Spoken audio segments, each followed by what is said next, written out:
بیری کے پتوں سے جو غسل ہے کہ اس سے جادو وغیرہ کی کاٹ ہو جاتی ہے اور خاص اس دن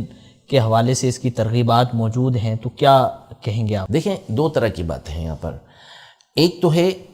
اس اعتبار سے کہ کیا یہ عمل کرنا درست ہے یا نہیں ہے، تو یہ عمل کرنا بالکل درست ہے، اس میں کوئی حرج نہیں ہے۔ بہت سارے ٹوٹکے ہوتے ہیں، دادی اماں کے ٹوٹکے ہوتے ہیں اور گھر کے بزرگ جو ہوتے ہیں ان کے طرح طرح کے ٹوٹکے ہوتے ہیں جن کے ذریعے سے ہم دیکھتے ہیں کہ یہ معاملہ ہو جاتا ہے۔ ہمیں بھی نزلہ کھانسی وغیرہ ہوتا ہے تو گھر میں ٹوٹکوں کوئی کے نہ کوئی ذریعے ہو ٹوٹکا جاتا ہے۔ اسی طرح نظر ہوتی ہے تو نظر کے لیے کتنا زیادہ یہ لوگوں کو معلوم ہے اور اس کے تجربات ہیں، مشاہدہ ہے اس کا کہ مرچیاں گھمائی بغیر کچھ پڑے،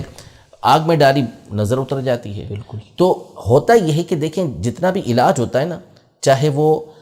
طبی علاج ہو یا چاہے وہ روحانی علاج ہو، جو قرآن و سنت کے اندر ہے وہ تو الگ بات ہے، وہ اس میں موجود ہے تو وہ تو یقینی اور قطعی چیز ہے۔ لیکن جتنے بھی اس طرح کے علاج ہوتے ہیں نا، یہ سارے ضنی ہوتے ہیں، یہ تجربات کے اوپر مشتمل ہوتے ہیں کہ ان کو تجربے، ڈاکٹرز کو بھی تجربے ہوتے ہیں، حکیم جو ہوتے ہیں ان کو بھی تجربے ہوتے ہیں کہ فلاں فلاں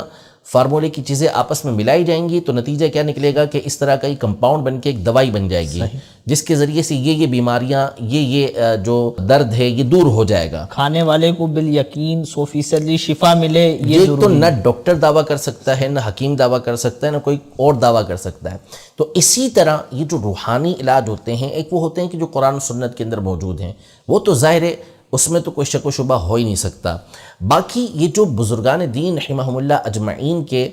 اس طرح کے روحانی علاج ہوتے ہیں، یہ بھی ان کے تجربات ہوتے ہیں، ان کے سامنے یہ چیزیں کھل جاتی ہیں، مسلسل پڑھتے رہنا، مسلسل عمل کرتے رہنا، اس کی وجہ سے ان کے سامنے یہ باتیں کھلتی ہیں کہ بھئی اس کے اندر یہ شفا موجود ہے، اس کے اندر یہ علاج موجود ہے، تو یہ پھر امت کی خیر خواہی کے لیے، امت کی بھلائی کے لیے اسے بیان کر دیتے ہیں۔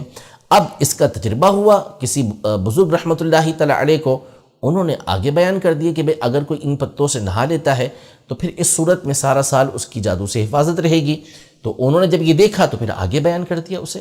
تو ان کے بیان کرنے پہ اگر کوئی عمل کرتا ہے تو کوئی اس میں حرج نہیں ہے، کوئی نہ اس کو فرض سمجھتا ہے، نہ کوئی اس کو واجب سمجھتا ہے، نہ کوئی اس کو سنت سمجھتا ہے، نہ اس پر کوئی عمل کرنا لازم قرار دیتا ہے، نہ کوئی اس کو مستحب بھی نہیں سمجھتا،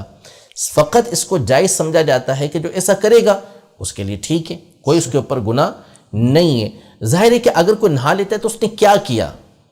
اس نے کوئی جرم تو نہیں کیا نا، اس نے غسل ہی کیا ہے بیری کے پتوں سے کو ابال کر، تو اس کے نہانے میں اس کے جسم ناپاک کر دیا ہو، ایسا تو نہیں ہے، تو اس پہ تان و تشنیع کسی طرح کی نہیں ہو سکتی۔ دوسرا یہ کہ بعض لوگ پریشان ہو جاتے ہیں کہ نہیں عمل ہو سکا یہ، تو گویا کہ کوئی ایسا کام ان سے چھوٹ گیا کہ جو چھوٹنا نہیں چاہیے تھا، تو ایسا نہیں ہے، یہ کوئی فرض و واجب نہیں ہے کہ ایسا آپ نہیں کریں گے تو پھر اس صورت میں آپ کو یہ گناہ ہو جائے گا یا آپ کے ساتھ واقعی جو ہے وہ کوئی جادو والا معاملہ ہو جائے گا، تو ایسا نہیں ہے۔ یہ ایک ٹوٹکا ہے، ایک عمل ہے جس کو بزرگوں نے دیکھا، مفید سمجھا، آگے بیان کر دیا، عمل کرنا اس پر درست ہے۔ اب جو جتنے اعتقاد کے ساتھ اس پر عمل کرے گا اس کو فائدہ پہنچ جائے گا۔